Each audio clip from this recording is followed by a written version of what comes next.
Bad news for Canelo Alvarez. The walls are closing in, and more people are suggesting that Jermall Charlo be one of Canelo's future opponents. What up, Fight World? It's your boy Ego, and I'm back with some more boxing. Make sure you smash the like button.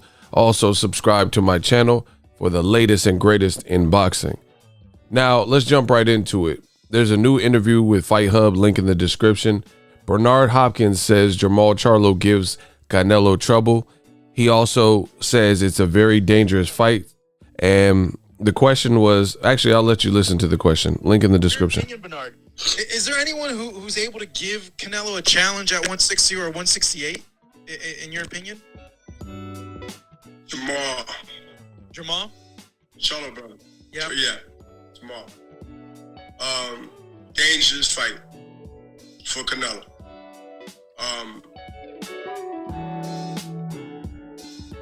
Hungry, talent, more than one position. That is true. So for the full interview, link in the description. I'll give you guys, because I watched it, a recap. But you guys got to click on that link in order to hear what he said verbatim. So Bernard Hopkins, as you guys heard, he said that's a dangerous fight for Canelo. You have basically a talented Jermall Charlo. One thing he says is Jermall Charlo, as we all know, he says he has a great jab. He said, I call it a shotgun jab, piston jab. And he believes that Charlo is hungry and can give Canelo some good looks. And I agree with him.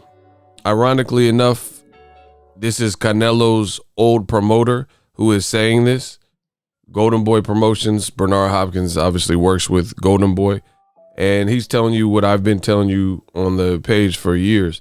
So as you guys can see, the walls are slowly closing in. I think people are growing tired of the opponent selection. I currently have Canelo Alvarez as the #1 pound for pound in the sport based on the total body of work. But at the end of the day, being #1 pound for pound, that comes with responsibilities. So people are going to demand more and more. The twins are on fire. They got a good program.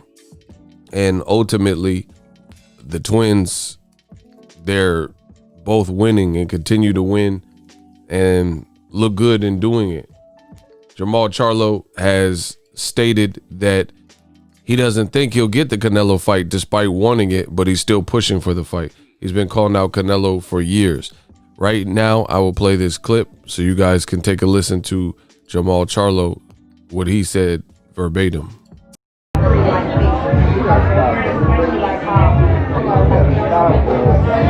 Yeah. Y'all seen that shit last night? Y'all seen that shit last night? Hey, Jay, they seen that shit last night?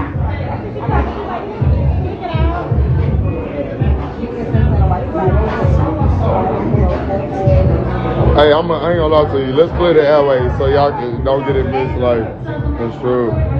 Hey, Canelo, listen to me. Look at me right quick. Canelo never gave me no contract. I've never turned down no contract. I never got a contract from Oscar De La Hoya. I never got a call contract. I played along with the shit. They make it relevant. Never got a contract from none of them. Never turned down no contract. I've been eating turkey leg since it opened. we ain't scared of nobody. Y'all tripping. I've been doing this shit all my life. I'm ready. America need a new champ. You know what I'm saying? America need a new swag god. Like, y'all still on that old shit. Like, come on, man. Grow up. Canelo ain't never gave me no contract. I ain't never done Canelo. I never do no shit like that. Why would I do some shit like that that's gonna put my whole family up? Like, I'm gonna change my mama life. Why would I duck a fight with Canelo? Y'all stupid as fuck. But I love all my fans around the world. We made it through 2020. You know what I'm saying? Still busting on them. Bro, I'm not going to 168. I'm going to 160. Canelo got to come to 160, man. I'll go to 168. Fuck it. I go to 168. Excuse my language. I go to 168. I got to get the fight. I'm engaging with my people, my fans, y'all.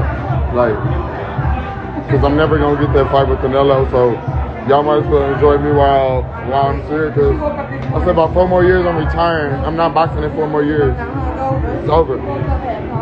See y'all. So you guys heard Jermall Charlo. He says he don't think on a recent Instagram live that he'll get the fight, but that's the fight he wants, and he wants to prove to the world, which is pretty much what Bernard Hopkins said in this interview. He said one correction from B-Hop is he did say in this interview that you have Jermall Charlo and he's a few years younger, but that's inaccurate. They're actually born the same exact year, both Charlo brothers and Canelo. So it's even better because they're the same age. But the funny thing is, and just mark this in the ego fun facts category, right? Jermall Charlo is actually a couple months older than Canelo. And I'll pull it up for you guys. Jermall Charlo, born May 19th, 1990, age 30. So May 19th, 1990. Saul Alvarez was born, should come up in a second. So Charlo was born May 1990. Canelo was born actually in July 1990. So they're the exact same age. They're just a few months apart, which makes it even better. So this is absolutely Canelo's contemporary. And again, the walls are closing in on the pound for pound star.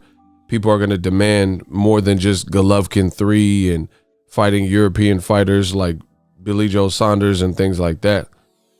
Like, I don't know, especially in America. See, this is the thing. Canelo Alvarez, I think he wants to continue to look as impressive as he did with Callum Smith.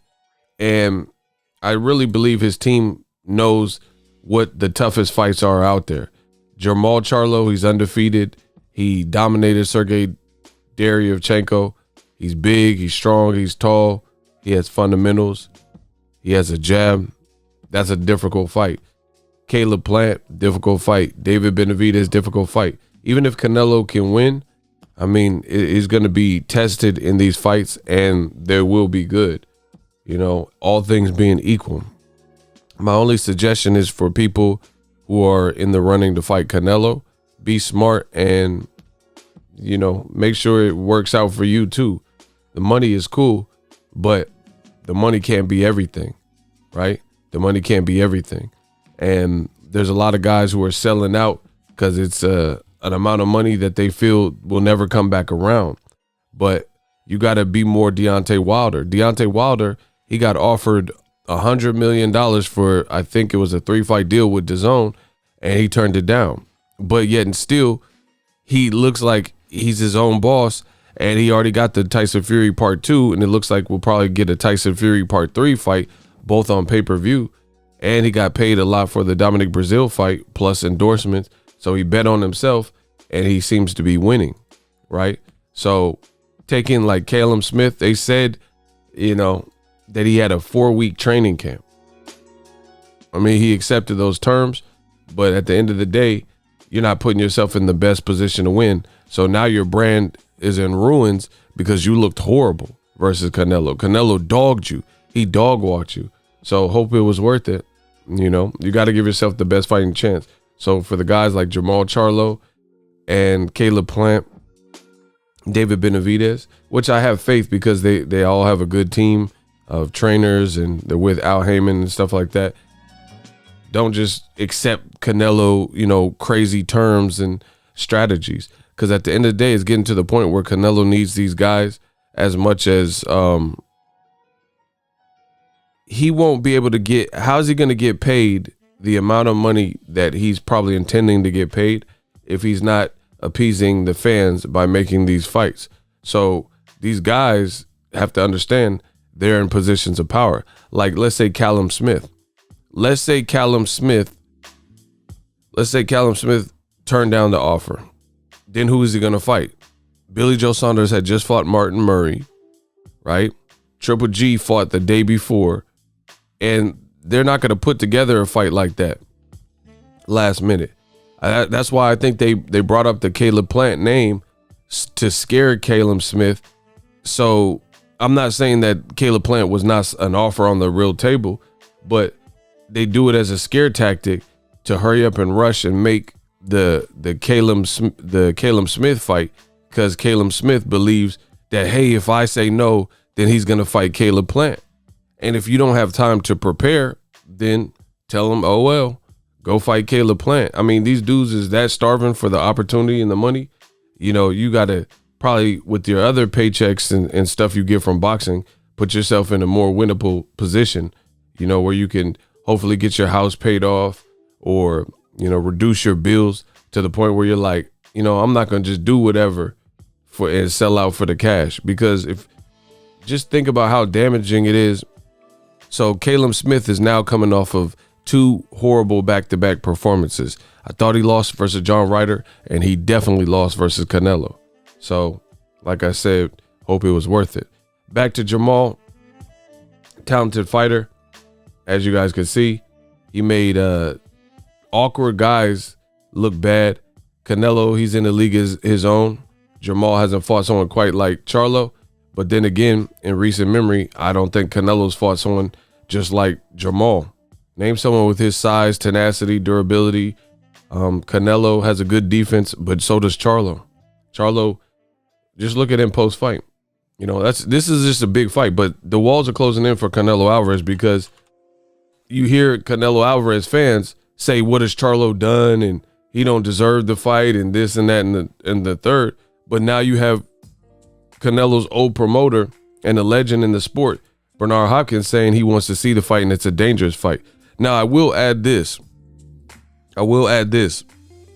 Funny enough that when Canelo was with Golden Boy, you didn't hear Bernard Hopkins speak this adamantly about how dangerous Jermall Charlo was. In fact, I remember seeing interviews with Bernard Hopkins on the very subject of Charlo and Canelo, and he was making it sound like Charlo needed to do more and he wasn't ready yet and things like that. So now all of a sudden his opinion changes once Canelo's not with him, you know, and part of it could be this fight, but I think all along Golden Boy knew that Charlo is a dangerous out and a talented fight, so they tried their best to minimize it. But now that Canelo is a free agent, it's no longer their concern to protect him from the media per se. So now they're just keeping it real a little bit more, and that's what you're seeing. But I do remember Bernard Hopkins in past interviews saying, come on, Charlo, dog. And he was saying all this dog stuff and talking all this jive about how Jermall Charlo got to do more and get in the queue and all this stuff. Now all of a sudden he's saying that Jermall Charlo, which I've said from day one, Jermall Charlo should be in the queue for a Canelo fight. Why could we watch Canelo versus 1,000 British fighters and Eddie Hearn fighters, but not see this man you see on the screen? Walls are closing in. But I do agree with Bernard Hopkins. Another thing that he said overall that was interesting is he says this fight, Charlo and Canelo, is big. The host that was interviewing him agreed with it, but he says he likens it to a Sugar Ray Leonard versus Roberto Duran. Like, it could be this modern generation's that type of fight, no matter the outcome. So good stuff. Let me know what you guys think. The link will be in the description. Also, sign up for ESPN Plus. They have a ton of original content for $5.99 a month, or get the bundle, ESPN Plus, Hulu, and Disney Plus, all 3 of those apps for one low price of $12.99. And the ESPN Plus bundle, it's a great gift for the holidays. Click on my link. It does help the channel. They announced on Disney Plus a ton of new content. But I do want to see Canelo fight a guy like Jermall Charlo. And the excuses from the fans, they're played out now. Fans are saying, oh, you know, he hasn't earned it. And what has he done? What did Rocky Fielding do? You know, they say, oh, Charlo don't have a belt at 68. If you can make 160 for Errol Spence, how come you can't make 160 for Jermall Charlo? You know, these are questions that fans want to know. And Charlo even said, he said 160, Canelo got to come to 160. And he said, man, all right, whatever, I'll go to 168. So it's, bottom line, it's a good fight. And the fans are running out of excuses. Alleged fans are running out of excuses to not see this fight. Drop your thoughts in the comment section. As always, hate, comment, and subscribe. Till next video, it's Ego signing off. What up, Fight World? It's your boy Ego, and I'm back with some more sports. Get unlimited access to premium content with an ESPN Plus subscription. ESPN Plus offers a variety of content, including specials, behind the scenes, docuseries like Bruce Lee's Be Water, and much more. With an ESPN Plus subscription, you get access to a ton of classic archive fights and replays from boxing and the UFC. Big names like, "Hi, I'm Mike Tyson. Come and watch my fight." Floyd Mayweather, "Easy work. I'm rich." And Manny Pacquiao, "Yes, it's up to my promoter." Just to name a few. If that's not enough, you could get the ESPN bundle, which includes ESPN Plus, Hulu, and Disney Plus. All 3 apps, one low price. You don't want to miss out. Make sure you guys click that link in the description box of all of my videos. Ego signing off. So if you enjoyed this video and want more content like this on the channel, you can show your appreciation by going to the PayPal donate button or the YouTube support button, and you can donate any amount that you feel is equivalent to the value of this video. Much more to come. Thank you guys for your support. Boxing Ego, the future of boxing.